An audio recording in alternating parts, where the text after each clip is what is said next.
Bienvenidos a la práctica movimiento parabólico.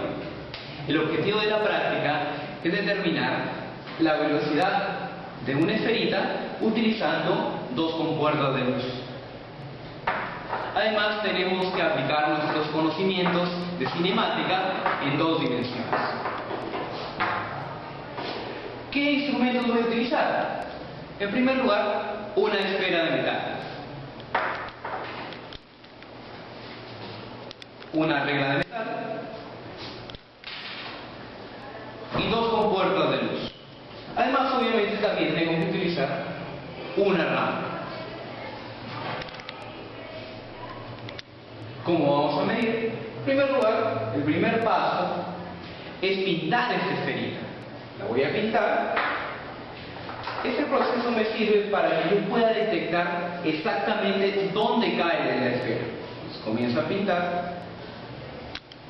Pinto la esferita, la pinto. Y la coloco en la respectiva posición. Una vez que está en esta posición, voy al Overflow y le doy la opción aquí. Y suelto la esfera. Una vez que ya suelte la esfera, simplemente detener. Con estos datos, yo obtengo la velocidad a la cual la esfera sale de esta posición. Esta velocidad es una velocidad horizontal en el eje X. ¿Qué otro dato me interesa? Una vez que ya tengo la velocidad, a mí me interesa saber la altura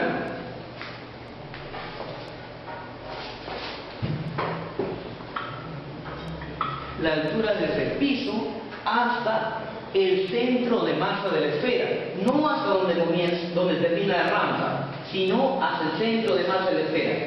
En este caso aproximadamente será 98.8. Estos datos yo los voy a colocar en un Excel. Bien. Vamos a colocar estos datos en el Excel. En primer lugar, la velocidad. La velocidad. En este caso la velocidad sería 1.554 metros por segundo.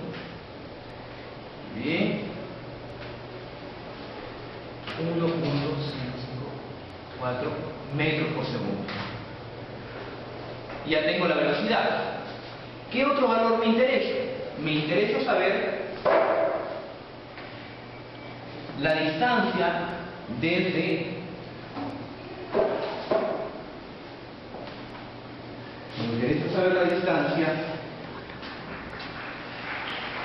desde donde partió la esferita, desde ese punto, hacia donde cayó.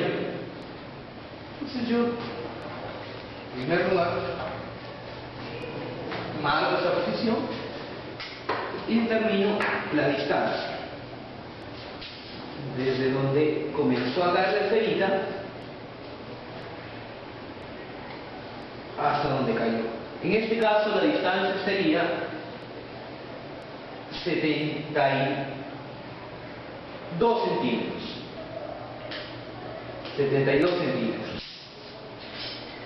Bien, este valor lo voy a colocar en el Excel.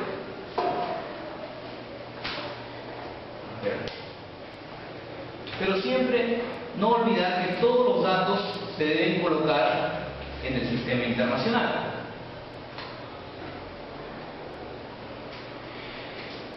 Bien, vamos a hacer una pequeña explicación de cómo yo he colocado esos datos.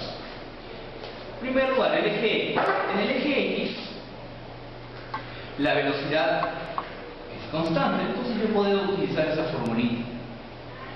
Esta velocidad E Bx sub 0 es la velocidad por la que el móvil parte. Luego yo despejo el tiempo. Este tiempo es igual a la distancia desde donde parte la esferita, comienza a caer, entre la velocidad. Luego, para el eje Y, en el eje Y tenemos que aplicar esta ecuación que ya involucra la gravedad. También tenemos una velocidad inicial. En este caso, la esferita comienza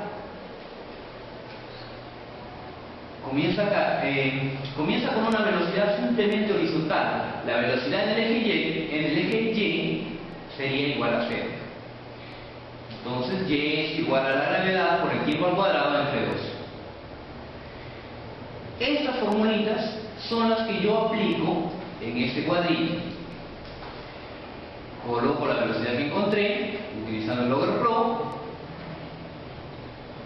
El eje X, la distancia desde donde parte hacia donde cae, el tiempo que demora utilizando esa formulita, y la altura. Esa altura también lo tengo. Muy bien. Esta altura Y es la que yo encontré con cálculos matemáticos. Pero yo también he encontrado una altura Y utilizando la regla. Estas dos alturas las voy a comparar y encuentro que experimentalmente hay un error de 6.3%, que aproximadamente se encuentra dentro del rango. Bueno, eso ha sido todo por el día de hoy. Muchísimas gracias.